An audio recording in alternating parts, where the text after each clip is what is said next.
back for Harfield. What a volley! Scott Harfield! He's been threatening that recently. And all the Burnley players run to the Darwin end. Oh, what a goal! What a goal from Robbie Blake! Burnley's first goal in the Premier League is something very, very special. Wade Elliott has that change of pace and he's got away from Montgomery. It's the path of McCann and the follow-up finds the net. What a strike from Wade Elliott. A bolt from the Claret and Blue. Oh, goodness me!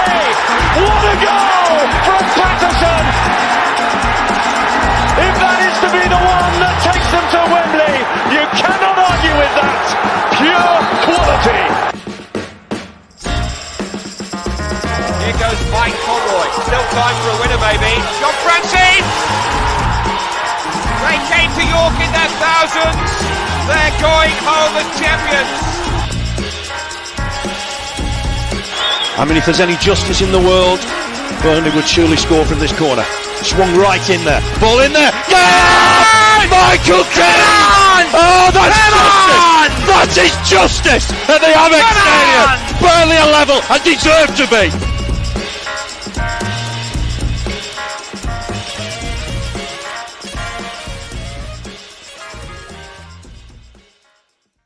Hello everyone and welcome along to the latest episode of the Turfcast podcast pre-game show with me, Joe Redman, head of another Lancashire derby this weekend as we take on Blackpool at Bloomfield Road. Looking forward to this one. Should be 3 points, should be.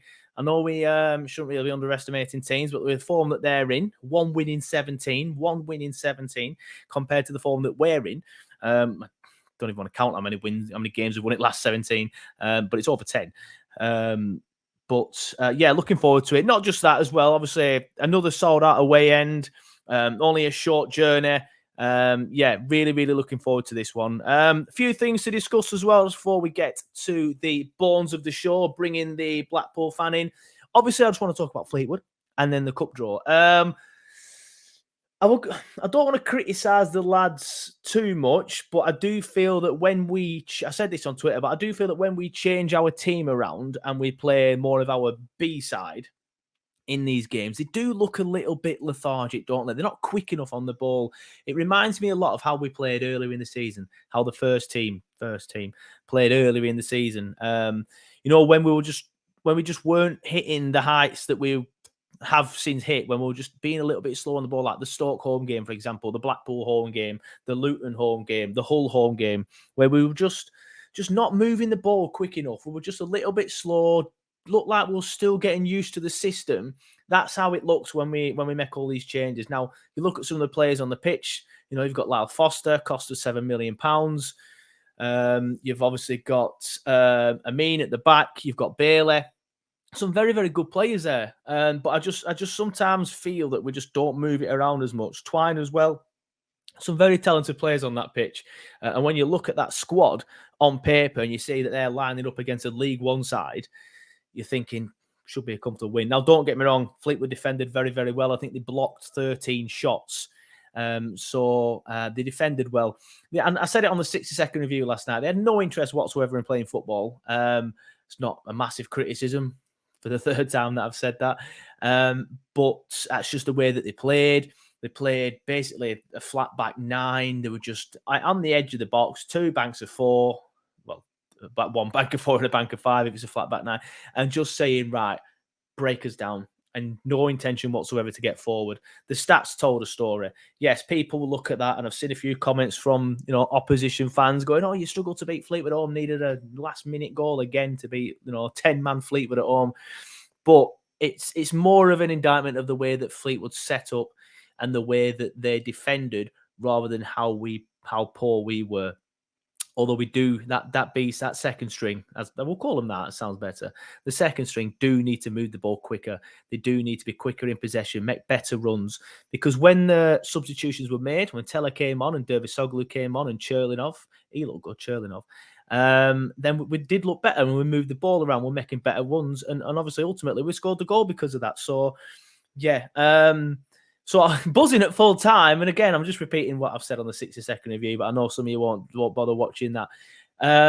Buzzing at full time. I'm thinking, cup final, we've not been there since that day down at Watford, which were what, 2002, 2003? I can't remember. I think we lost 2-0 down at Vicarage Road. Thinking we're in a round with the word final in it. We have a chance of getting to Wembley. You've got teams like Sheffield United in the draw, who were beatable for us, in my opinion, especially at the Turf. Them in the draw, very beatable, even if they have had an upturn in form. Grimsby, I remember thinking, just get one of these. I'd have even took one of the Premier League sides at home, maybe apart from Man United or Man City. But yeah, wasn't to be. We have got Man City again. Look, and I know I had a bit of a moan on Twitter yesterday, and someone even commented saying, "Get a grip." I mean, a bit harsh, but I was a little bit down about it. But I'm looking forward to it because obviously we're going to go. It's going to be a similar sort of atmosphere to this Blackpool game that we're coming up to. Obviously, that the show's about. Sold out away end. Thousands of Burnley fans making a short trip. I'm sure we're all going to go. We're going to get behind the lads. We'll probably get the full away end. I remember playing them when we went 1-0 up. We went 1-0 up just before half time, I think, or just after half time. I can't remember. And Barnsley scored. And we had that full away end behind the goal. All 3 tiers, I think, or just 2 tiers. I can't remember it was then. I think it'll be similar. I think they'll give us a lot again, just like Man United did in the Carabao Cup earlier in the year. So, yeah, and some people have said it's a good test to see where we're at. I don't agree with that because we're never going to be at the City level. And it's a case of, we only lost 3-0 this time or 3-1 instead of 5-0. That means we're better than what we were 2 years ago. No, a good test would have been to play somebody like, Southampton if they'd have got through, or Leicester if they'd have got through. That'd have been my dream game. I kept saying to people, I hope we get Leicester. This is obviously before they beat Blackburn. I hope we get Leicester because that would have been a good away day, decent ground, not too far. We'd have all gone, took good numbers, and they're beatable, as Blackburn showed. They're beatable. So I'm a bit disappointed that Blackburn beat them, not because Blackburn won a match, although there was a slight bit of disappointment in there because of that. But yeah, I felt like that would have been the perfect quarterfinal. Leicester away or Leicester at home. I think we'd have won either of them with the way that we're playing at the minute. But anyway, that's enough about the Cup. Let's get into the Blackpool game. I just want to say as well, obviously, this traditional camera angle that I've always had, since I've changed my camera angle at the start of the season, does change if you're watching on YouTube because I had some camera issues. So it does change a little bit. But I'm delighted to bring in Tom, and he's from the Up the Mighty Pools podcast. How you doing, mate? You all right? Not too bad, thank you. Yeah, all right. Now I'm at work, but when Saturday comes, I might not be all right. But we'll get on. You might be all right. You might be all right before the game, but then fingers crossed after the game, you're not. But I've spoken to 2 Blackpool fans so far already, and confidence does seem to be a little bit low going into this game. Are you echoing them sentiments?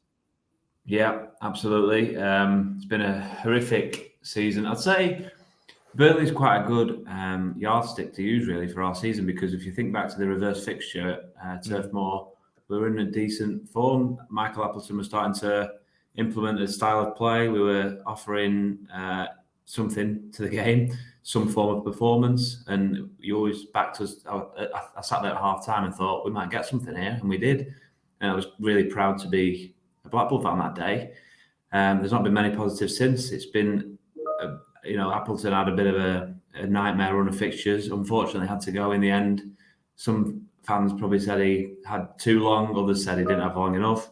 Probably somewhere in the middle. But then since Mick McCarthy's come in, it's been an absolute disaster. We don't look like we can kick a ball to teammates. Confidence is at an all-time low. Quality is at an all-time low. So I really can't see us picking up many points between now and the end of the season unless something drastically changes.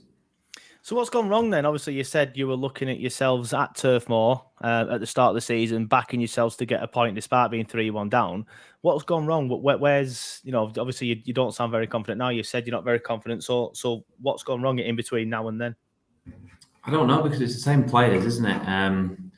The manager's obviously changed, and clearly he's not managed to make a mark on the squad at the moment. He's said a few, you probably read into managers' quotes a little bit too much sometimes, but he didn't sound massively equipped for the job when he came in, and he said he'd seen half a game somewhere along the line, and we didn't look too bad. And I thought normally these modern day managers tend to look at, they come with a pack of video analysis ready to sort of implement their style of play on the team and know exactly which the best players are. He seems to be looking here, there, and everywhere at what is best system is, what his best players are, who he can trust, who he can't trust.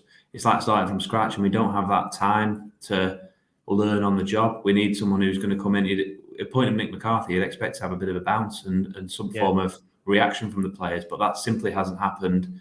And if a couple more results happen like last weekend when we lost 3-0 at Reading, which is never good for any team at any level, really, in my opinion, then we're right up against it. We're not that far adrift. There's a bit of a gap, but there's Rotherham and Cardiff there for the taking, but we can't seem to pick up as many points as they are, and that gap's just getting bigger. Yeah, just looking at the league table now, of course, you're in 23rd, on level on points with Huddersfield, who are directly above you. Then there is that little gap that you mentioned, but it's only 4 points to Cardiff, so they are definitely there for the taking. Then there's another 2 points to Rotherham, and another 3 points to Birmingham. So I can see what you're saying. I can see now you probably are getting a little bit anxious about that gap. And your results recently, not horrendous. Well, not great, should I say, but not horrible. Obviously, losing last time out to Reading, you mentioned that one. A battling defeat against a good, it pains me to say it, an informed Blackburn side. I'll stop short of saying good. But then you beat Stoke at Bloomfield Road. But then again, some poor results again. Losing to Swansea, they were okay. They're hit and miss. But then there's 2-1 here that's probably defining your season at the minute, isn't it? Drawing at 0-0 at home to Rotherham and drawing at 2-2 at Huddersfield. Do you think, looking back to them 2 games there, that's kind of like highlighted the issues in the season, that you're not beating them sort of sides? Yeah, absolutely. So we've won 1 in 17 games. Let's get that straight. So we're on a dire run of form. I didn't scroll that far back, to be fair, but that isn't great. We did have that win against Stoke, which maybe changes the angle slightly, and we've had a couple of draws in there against teams that are around us. But you've got to be winning. You've got to be picking up points. We dropped into the relegation zone in about November time, just before the World Cup, and we hadn't been in that. We hadn't really seen ourselves likely to go down at that point up until we dropped into it. And since we've been there, we've been the worst team in the league. We haven't looked like getting out of it, and we're getting worse as the season goes on. So I am worried, and I can't see it turning around, because Rotherham are picking up points, Cardiff are picking up points, Huddersfield aren't probably similar boat to us, but we're looking like we're getting overtaken by Wigan more quicker than we'll be actually gaining on the teams above us, in my opinion, at this moment in time. Yeah, well, we could have a big say in it, because obviously we had Huddersfield last week, and I can tell you now that they are absolutely dreadful. They offered absolutely nothing. We carved them open. I've seen you live once at the Turf this season. You were much better than Huddersfield were that day. Obviously, a lot of things have changed since then, to be fair. And obviously, we've got you guys next, and then we've got Wigan after that. So, three teams down there who we really could have our say in it. But you mentioned there you don't think you'll get out of it. So that was my next question. Like, where do you think you'll finish at the end of the season? Are you expecting to go down then now from this position?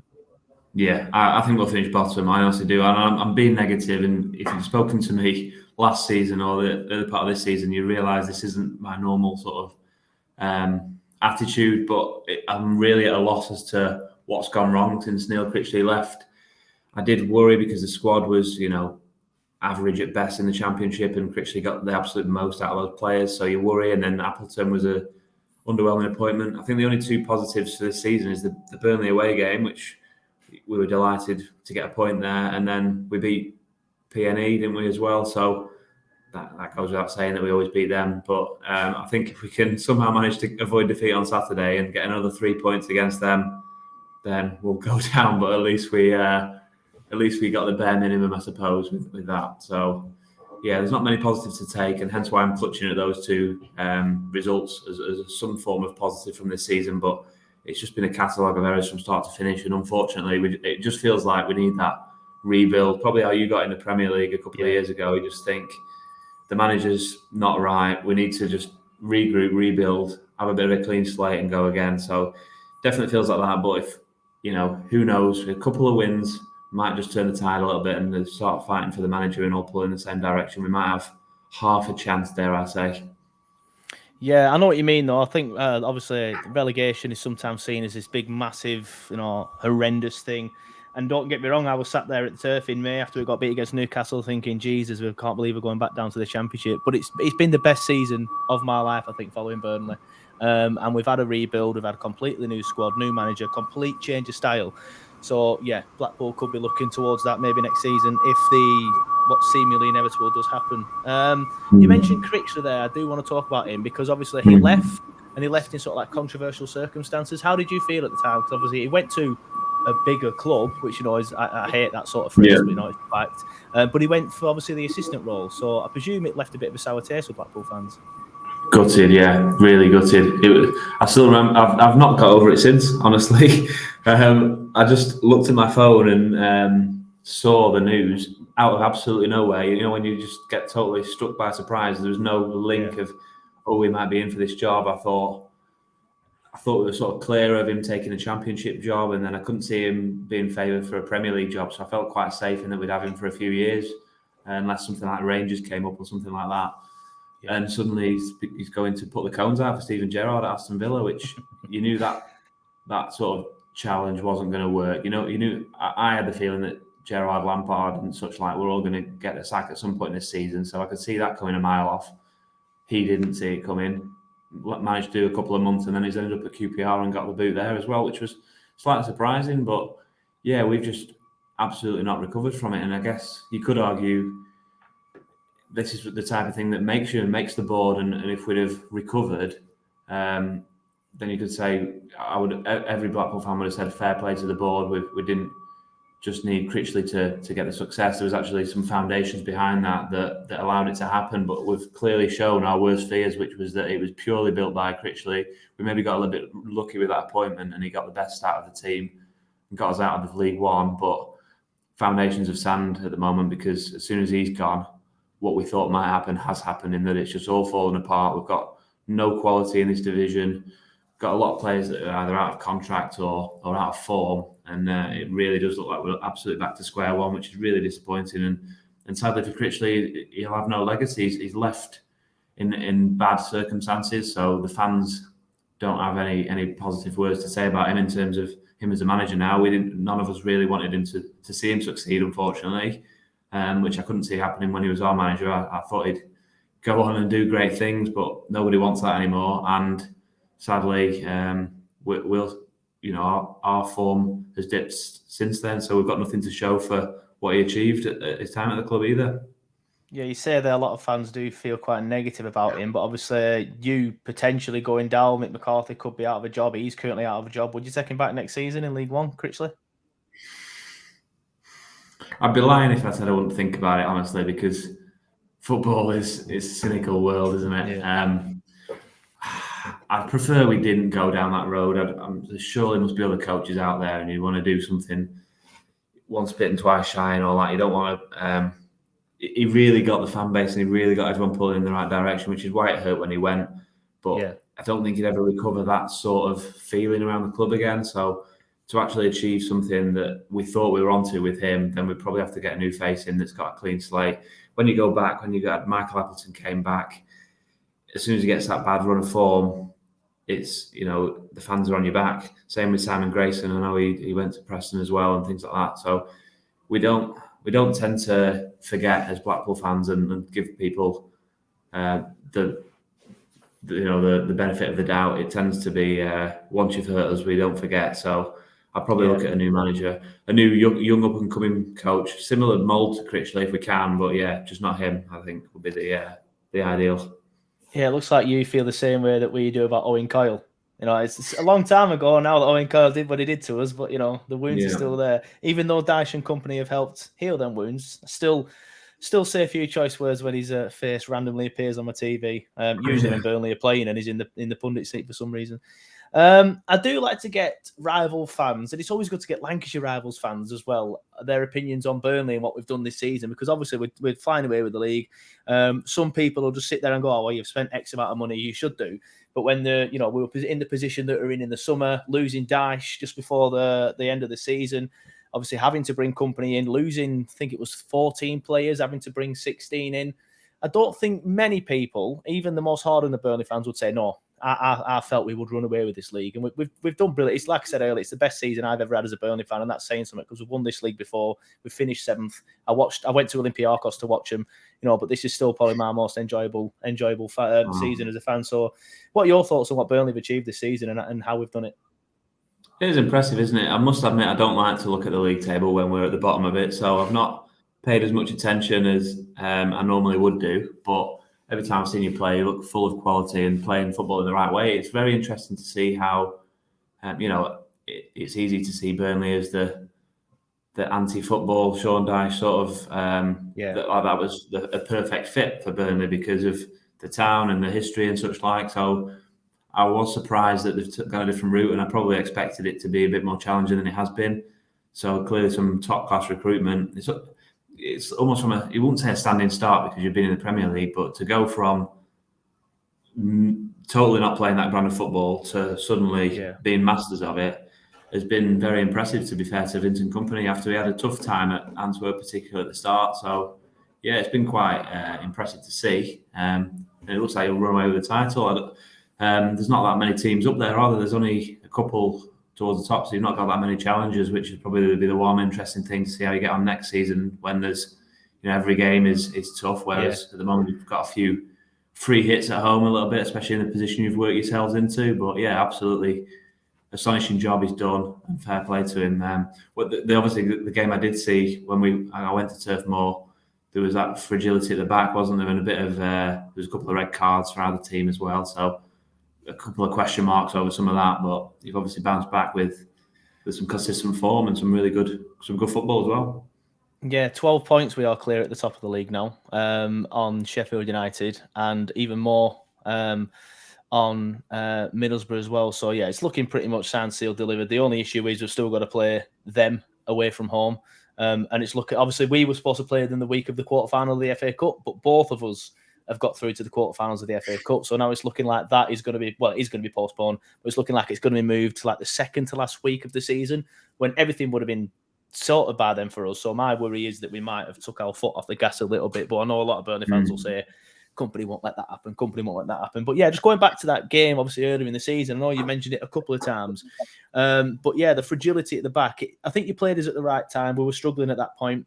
We had quite a few poor home draws at Luton, who ended up doing quite well this season, to be fair. Stoke and yourselves as well.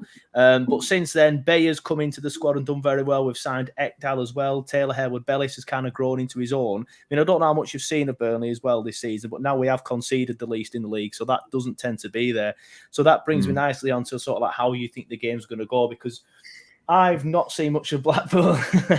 I've not seen much of Blackpool, to be honest, because for some reason you're not on TV regularly. I obviously watched you at the Turf. I think I did watch you against Preston on my perfectly legal streaming device. But it seems to me like, I don't know, like you don't really have an identity at the minute from what I'm hearing off all the Blackpool fans. Are you not sure what your best players are? You kind of said the same thing earlier. So how were you expecting Blackpool to sort of like go into this game? Like what sort of tactics are you expecting the Seasiders to employ? I hate the words that are about to come out of my mouth because they're so negative, but I think it's a one man up front, try and get the ball forward quickly, try and make something happen on the break, try and frustrate Burnley, try and get bodies around the back and keep it tight for 20 minutes and then see what happens before half time and hope that it stays 0-0 as long as possible. A few of the dirty tactics of the game, probably. You'll expect to see the launching from the goal kicks, the launching from free kicks. There's no sort of short passing happening under Mick McCarthy, so it's very much percentage football, as you might call it, to be polite. I think he's still trying to work out his best team, so you might see Poveda in there, you might see Bowler. You won't see too many of those creative players, but you might see 2 or 3, and then they'll be trusted with trying to go and try and make something happen in the final third.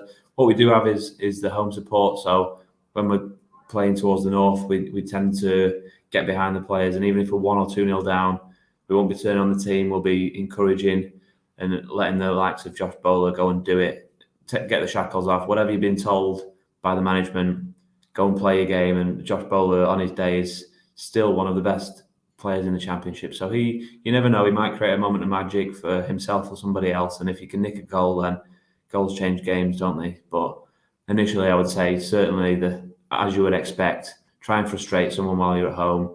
Try and keep, set pieces, be switched on and just do the basics right. And then from there, hopefully we'll try and build something in the game and keep it tight for as long as we can and try and nick something. Yeah, it's interesting because a lot of teams kind of fall into the trap of you can't really just sit back and play negative football at home. You have to try and have a go at them. And then you're just playing into our hands, really. We will just pick you off. Norwich, perfect example of that. Do you think you'll let us have a lot of the ball then? Are you expecting just to sit back and say to Burnley, right, if you want to get round us, you've got to pass it round us and we'll be organised and in this two banks of four? Like we played Fleetwood like that last night in the Cup and they practically played a flat back nine, you know what I mean? So just constantly just there. You know, you'd expect it from a League One, I think Fleetwood are, coming to Turf Moor, especially when they got down to sent down to 10 men. They changed to a flat back 8, but they just refused to play any football whatsoever, which isn't a criticism. That's just what they did. Are you expecting Blackpool to do something like that then? I would have thought so, yeah. You might see 3 in the centre, so it might be 8 and then 3 in the attacking phase, but I would have thought 8 or 9, if not 10, behind the ball and get 1 or 2 up front. And sadly, that's just the state of where we are as a team. I think going back to what we were trying to do earlier in the season, Critchley was very good at what he did and I loved it, but he was a little bit restrictive and used his assets well. Appleton's come in and tried to be expansive, been caught out, been too open, conceded too many goals. And Mick McCarthy's gone further the other way to try and really tighten it up, but the results haven't shown for it. You're playing poor football and you're losing 3-0 at Reading, so there's not much positive to take from it. So I guess that win against Stoke, the 1-0, we took a chance and managed to keep it tight at the other end, and they hit the crossbar and we had made some world-class saves, and suddenly you're coming away with a 1-0 win and everything looked rosy. So it'll probably be very much a similar tactic here, try and keep it at 0 behind you and then see what happens with a bit of magic at the other end. Yeah, predictions then. What sort of scoreline are you expecting on Saturday? I think we'll score. I'm gonna put my optimistic head on and say we'll score. That's as optimistic as I can get. I'll probably go with a 2-1 narrow defeat. I think it might be level for a little bit of time, and then you'll score the opener, and then whether it goes 2-0 or 1-1 is quite a critical point of the game, isn't it? So I'll go with a narrow defeat.